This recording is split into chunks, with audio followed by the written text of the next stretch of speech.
कुरुक्षेत्र, रक्त से भीगी हुई धरती, टूटे हुए रथ, बिखरे हुए अस्त्र और मौन, ऐसा मौन जो चीख रहा था। ये वही भूमि थी जहां कभी धर्म की स्थापना के लिए युद्ध हुआ था। पर आज प्रश्न ये था, क्या सचमुच धर्म की रक्षा हुई? हस्तिनापुर का राजमहल शोक में डूबा हुआ था। 100 पुत्रों की माता महारानी गांधारी अपने ही जीवन के सबसे बड़े शून्य के सामने खड़ी थी। उनकी आंखों पर पट्टी थी, लेकिन आज पहली बार उनका हृदय देख रहा था विनाश।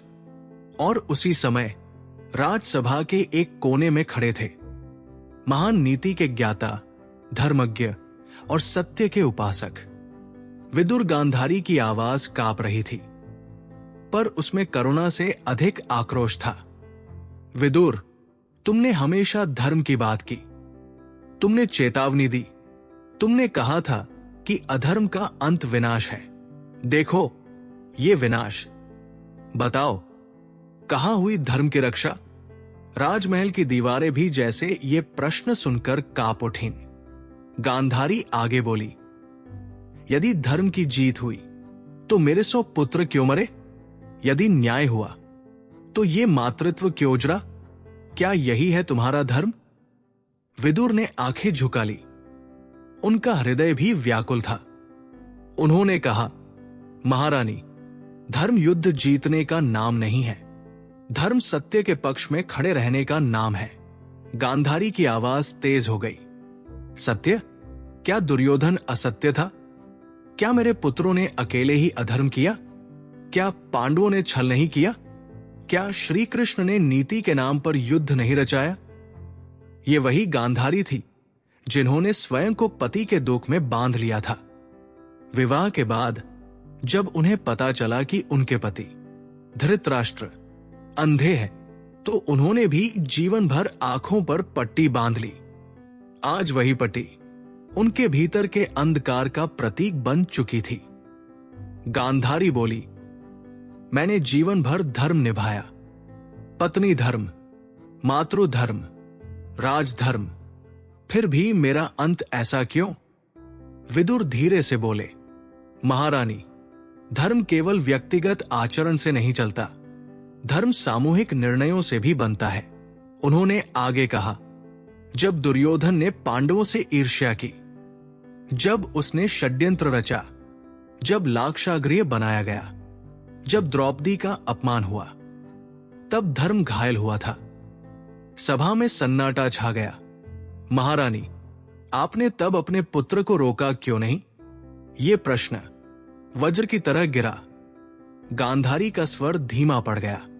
उन्हें याद आया, सभा में जब द्रौपदी का चीरहरण हो रहा था, तब वे मौन थी। उन्हें याद आया, जब दुर्योधन अहंकार में डूबा था, तब उन्होंने उसे समझाया जरूर, पर रोका नहीं। विदुर बोले, धर्म की रक्षा उस दिन हो सकती थी यदि अधर्म को वही रोक दिया जाता। कुरुक्षेत्र का युद्ध धर्म की जीत नहीं था, वो अधर्म का परिणाम था। विदुर ने आगे कहा, धर्म बचा है क्योंकि सत्य अभी जीवित है, क्योंकि अन्याय का विरोध हुआ, क्योंकि अधर्म को खुली छूट नहीं मिली। गांधारी की आंखों के पीछे आंसू थे। तो क्या मेरे पुत्रों का वध आवश्यक था? विदुर ने कहा, जब अधर्म जड़ पकड़ लेता है तो उसका अंत कठोर होता है। गांधारी ने अंतिम बार पूछा, यदि सब कुछ पूर्व निर्धारित था तो मनुष्य का धर्म क्या है? विदुर ने उत्तर दिया, चयन, हर क्षण धर्म और अधर्म के बीच चयन। गांधारी ने पहली बार अपने भीतर झांका। उन्होंने समझा, धर्म केवल युद्ध जीतना नहीं, धर्म है सही समय पर सही निर्णय लेना। यदि उस दिन उन्होंने दुर्योधन को कठोरता से रोका होता, यदि धृतराष्ट्र ने मोह त्याग दिया होता, यदि सभा ने अन्याय के विरुद्ध आवाज उठाई होती, तो शायद कुरुक्षेत्र टल सकता था। कुरुक्षेत्र का युद्ध समाप्त हो चुका था, पर युद्ध का अंत शांति नहीं लाया, धरती शांत थी, पर आकाश में प्रश्न गूंज रहे थे। महल के आंगन में खड़ी थी कुरु वंश की शोकाकुल माता गांधारी। उनके सामने उपस्थित थे योगेश्वर, रणछोड़, नीति के मर्मज्ञ। श्री कृष्ण। गांधारी का स्वर कांप रहा था, पर इस बार उसमें केवल पीड़ा नहीं, आग थी। वासुदेव, तुम्हें सब पता था। तुम चाहो तो ये युद्ध रोक सकते थे। तुमने दुर्योधन को समझाया, पर तुमने पांडवों को भी युद्ध के लिए प्रेरित किया। क्षण भर का मौन। यदि तुम चाहते तो मेरे सो पुत्र जीवित होते।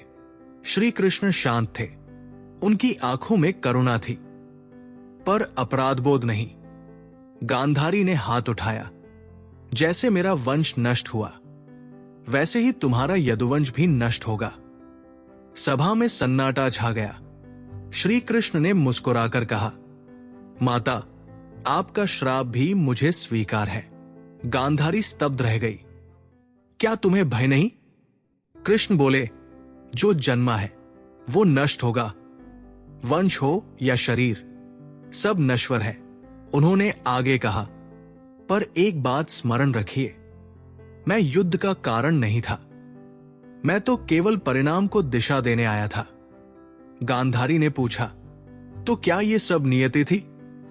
कृष्ण ने उत्तर दिया, नियति अवसर देती है, निर्णय मनुष्य करता है। उन्होंने याद दिलाया, जब दुर्योधन अहंकार में डूबा था, जब भीष्म मौन थे, जब द्रोणाचार्य कर्तव्य और सत्य के बीच उलझे थे, जब सभा में द्रौपदी अपमानित हो रही थी, तब मैं कहा था, माता। गांधारी मौन थी। कृष्ण बोले, मैं वही था, उनके भीतर की आवाज बनकर, पर उन्होंने उसे अनसुना किया। गांधारी की आंखों से आंसू बह रहे थे। तो क्या मेरे पुत्र पूर्णतः दोषी थे? कृष्ण बोले, दोषी केवल व्यक्ति नहीं, दोषी परिस्थितियां भी होती हैं, और मौन भी। माता, आप धर्मपरायण थी, परंतु जब अन्याय हुआ, आपका मौन अधर्म की ढाल बन गया। ये वाक्य तलवार की तरह चुभा। कृष्ण ने शांत स्वर में कहा, आपका श्राप सत्य होगा। मेरा यदुवंश भी एक दिन नष्ट होगा। मैं भी इस धरती को छोड़ दूंगा। यदुवंश का अंत भविष्य में प्रतीक्षा कर रहा था, पर धर्म नष्ट नहीं होगा। गांधारी ने धीरे से कहा, तो क्या यह युद्ध आवश्यक था? कृष्ण बोले, कभी कभी अधर्म इतना बढ़ जाता है कि उसे रोकने के लिए युद्ध ही अंतिम उपाय बनता है। धर्म की रक्षा युद्ध से नहीं होती। धर्म की रक्षा समय पर लिए गए निर्णयों से होती है। कुरुक्षेत्र का 17वां दिन, धूल से भरा आकाश और दो महायोद्धा आमने सामने। एक ओर वज्र समान बलशाली भीम, दूसरी ओर अभिमान, पराक्रम और जिद का प्रतीक दुर्योधन। गदा युद्ध आरंभ हुआ। धरती कांप रही थी। हर प्रहार में वर्षों का द्वेष था, हर वार में अपमान की आग थी। गदा युद्ध के नियम थे। कमर से नीचे वार वर्जित था, परंतु भीम की प्रतिज्ञा भी थी। द्रौपदी के अपमान का बदला। सभा में जब द्रौपदी का चीरहरण हुआ था, तब दुर्योधन ने अपनी जांग पर हाथ रखकर उसे बैठने का संकेत किया था। भीम ने उसी क्षण प्रण लिया था, मैं इस जांग को तोड़ूंगा। युद्ध अपने चरम पर था। दुर्योधन अद्वितीय योद्धा था। उसकी गदा की गति बिजली जैसी थी। क्षण भर के लिए लगा, शायद इतिहास बदल जाएगा। तभी श्री कृष्ण ने संकेत किया। भीम ने नियम तोड़ा। गदा दुर्योधन की जांग पर गिरी। एक भयानक चीख, और कौरवों का स्वप्न चूर हो गया। दुर्योधन भूमि पर पड़ा था। उसकी जांघें टूटी हुई थी, पर उसका अभिमान अभी भी जीवित था। पांडव उसके पास खड़े थे। भीम के चेहरे पर संतोष था, अर्जुन मौन था। युधिष्ठिर की आंखों में द्वंद्व। दुर्योधन हंसा। हां, वो हंसा। तुमने नियम तोड़ा, फिर भी तुम स्वयं को धर्मात्मा कहते हो। उसकी दृष्टि श्री कृष्ण पर पड़ी। वासुदेव, ये तुम्हारी नीति है? कृष्ण शांत थे। दुर्योधन बोला, मैंने राज्य के लिए युद्ध किया। मैंने अपनी शक्ति पर भरोसा किया। मैंने कभी भीख नहीं मांगी। यदि ये अधर्म है तो मैं अधर्मी हूं। उसने आगे कहा, पर तुम सब छल, नीति, नियम भंग और स्वयं को धर्म का रक्षक कहते हो। क्षण भर के लिए मौन भारी हो गया। भीम आगे बढ़ा। ये प्रतिज्ञा थी। तूने द्रौपदी का अपमान किया था। दुर्योधन मुस्कुराया। सभा में सब मौन थे। तुम भी, तुम्हारे धर्मराज भी। ये वाक्य युधिष्ठिर के हृदय में तीर की तरह लगा। युधिष्ठिर ने सिर झुका लिया। उधर हस्तिनापुर में गांधारी ध्यान में बैठी थी। मां का हृदय जान चुका था। कुछ टूट चुका है। उन्हें वो दिन याद आया जब उन्होंने अपनी आंखों की पट्टी हटाकर दुर्योधन को वरदान देने का प्रयास किया था। उन्होंने कहा था, नग्न होकर मेरे सामने आओ। पर कृष्ण की सलाह पर दुर्योधन ने कमर पर वस्त्र बांध लिया। आज वही जांग उसकी मृत्यु का कारण बनी। युद्ध भूमि पर दुर्योधन ने अंतिम बार कहा, मैं पराजित हूं। पर मैं कायर नहीं। उसकी सांसें धीमी हो रही थी। इतिहास मुझे अधर्मी कहेगा, पर मैंने जो किया अपने विश्वास के लिए किया। कृष्ण ने धीरे से कहा, विश्वास यदि अहंकार में बदल जाए तो वो अधर्म बन जाता है। दुर्योधन की आंखें स्थिर हो गई। कौरव वंश का सूर्य अस्त हो गया। जब समाचार पहुंचा, गांधारी का शरीर कांप उठा। दुर्योधन, उनकी चीख महल की दीवारों से टकराई। उन्होंने आकाश की ओर देखा। हे धर्म, क्या यही न्याय था? उन्हें विदुर की बातें याद आई। उन्हें कृष्ण का उत्तर याद आया, धर्म की रक्षा युद्ध से नहीं, समय पर निर्णय से होती है। कुरुक्षेत्र का युद्ध समाप्त हो चुका था। कौरवों का वंश समाप्त, पांडव विजयी। पर विजय का उत्सव कहीं नहीं था। राजमहल के विशाल प्रांगण में शोक का सागर उमड़ रहा था। वहां उपस्थित थी कौरवों की माता गांधारी और उनके सामने आने वाले थे पांचों पांडव। पांचों पांडव धीरे धीरे आगे बढ़े। सबसे आगे थे धर्मराज कहलाने वाले युधिष्ठिर, पर आज उनके कदम भारी थे। उनका हृदय कांप रहा था। उनके पीछे थे भीम, अर्जुन, नकुल और सहदेव। वे विजेता थे, पर आज वे अपराधी जैसे खड़े थे। गांधारी खड़ी थी, स्थिर, शांत, पर उनके भीतर ज्वालामुखी धधक रहा था। युधिष्ठिर ने झुककर उनके चरण स्पर्श किए। क्षण भर के लिए पूरा महल स्तब्ध हो गया। गांधारी ने हाथ उठाया और उसी क्षण उनकी आंखों की पट्टी के भीतर से क्रोध की अग्नि फूटी। कहा जाता है उनकी दृष्टि में इतनी तपस्या थी कि जहां वो पड़ती वहां भस्म हो जाता। जब युधिष्ठिर झुके, उनकी दृष्टि उनके नखों पर पड़ी और उनके नख काले पड़ गए। युधिष्ठिर समझ गए, ये केवल क्रोध नहीं, ये मां का शापित हृदय है। गांधारी बोली, धर्मराज, क्या यही था तुम्हारा धर्म? उनकी आवाज कांप रही थी। मेरे सुपुत्र, मेरे वंश का अंत, क्या यह न्याय था? युधिष्ठिर मौन थे। गांधारी ने आगे कहा, यदि दुर्योधन अधर्मी था तो क्या तुम पूर्णतः धर्मात्मा थे? यह प्रश्न बिजली की तरह गिरा। युधिष्ठिर ने धीरे से कहा, माता, मैंने युद्ध नहीं चाहा था। मैंने 5 गांव मांगे थे। गांधारी ने बीच में रोका, पर जब युद्ध हुआ तुमने रोका क्यों नहीं?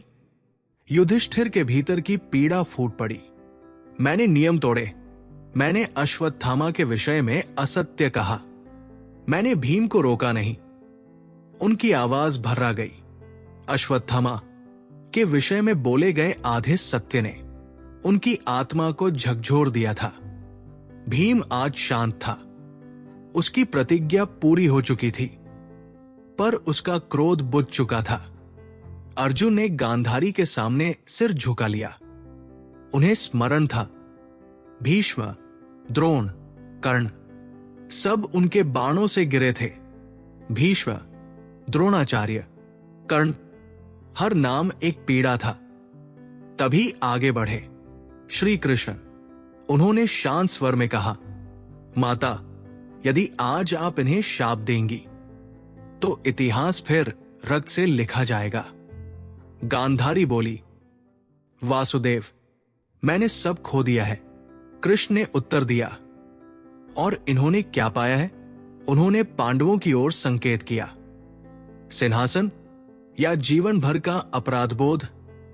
युधिष्ठिर ने अचानक कहा, माता, यदि आप चाहें तो मुझे शाप दे, मैं इस विजय का भार नहीं उठा पा रहा। सभा में सन्नाटा छा गया।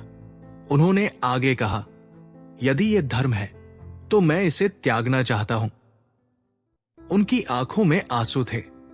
गांधारी का हृदय पिघलने लगा। उन्होंने महसूस किया, ये विजेता नहीं, ये भी एक पीड़ित है।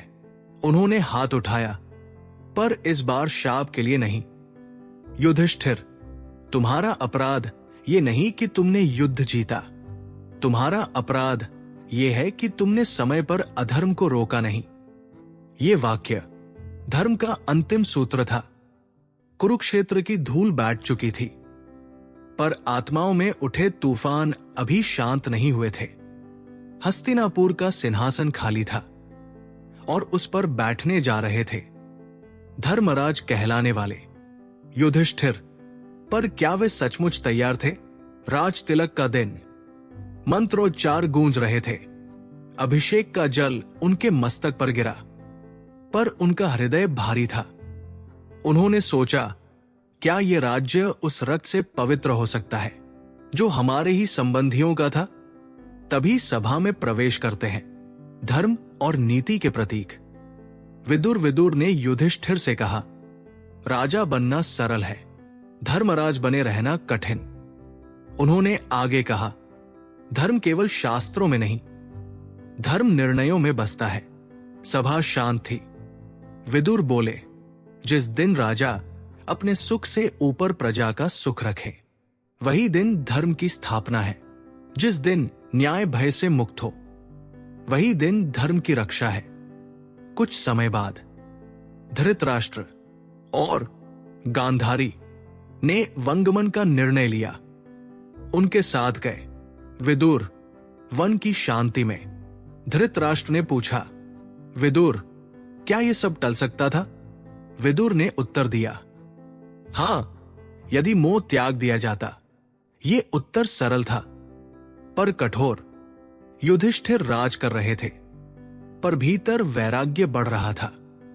उन्होंने सोचा, यदि विजय ही धर्म है तो ये शांति क्यों नहीं? उन्हें समझ में आने लगा, धर्म का अर्थ विजय नहीं, धर्म का अर्थ है कर्तव्य। वन में विदुर ने अपने जीवन का अंतिम उपदेश दिया। धर्म 3 स्तंभों पर टिकता है, सत्य, करुणा और साहस। सत्य बिना करुणा कठोर हो जाता है, करुणा बिना साहस दुर्बल, और साहस बिना सत्य अधर्म। उन्होंने कहा, जब भी तुम निर्णय लो, इन तीनों को साथ रखना। वर्षों बाद जब समय पूर्ण हुआ, पांडवों ने राज्य त्याग दिया। भीम, अर्जुन, नकुल, सहदेव सब हिमालय की ओर चल पड़े। एक एक कर सब गिरते गए। अंत में केवल युधिष्ठिर आगे बढ़ते रहे। क्यों? क्योंकि उन्होंने अंततः समझ लिया था, धर्म बाहरी युद्ध नहीं, आंतरिक विजय है। गांधारी ने पूछा था, धर्म की रक्षा कहाँ हुई? उत्तर सरल नहीं है।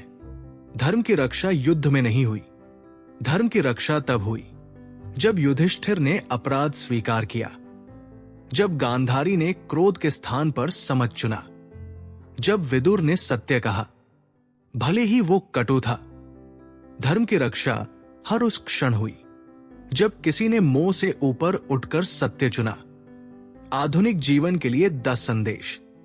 अन्याय देखकर मौन रहना भी अधर्म है। सही समय पर लिया गया निर्णय युद्ध रोक सकता है। अहंकार सबसे बड़ा शत्रु है। सत्य आधा नहीं होता। विजय हमेशा शांति नहीं लाती। धर्म व्यक्तिगत नहीं, सामूहिक जिम्मेदारी है। नेतृत्व त्याग मांगता है। मोह निर्णय को अंधा कर देता है। करुणा और साहस साथ चले। हर दिन हमारा अपना कुरुक्षेत्र है। कुरुक्षेत्र इतिहास बन गया, पर प्रश्न आज भी जीवित है। जब हम सत्ता, लाभ या अहंकार के लिए सत्य को दबाते हैं, तब हम भी उसी युद्ध की ओर बढ़ते हैं। और तब कहीं न कहीं एक गांधारी फिर पूछती है, धर्म की रक्षा कहाँ हुई?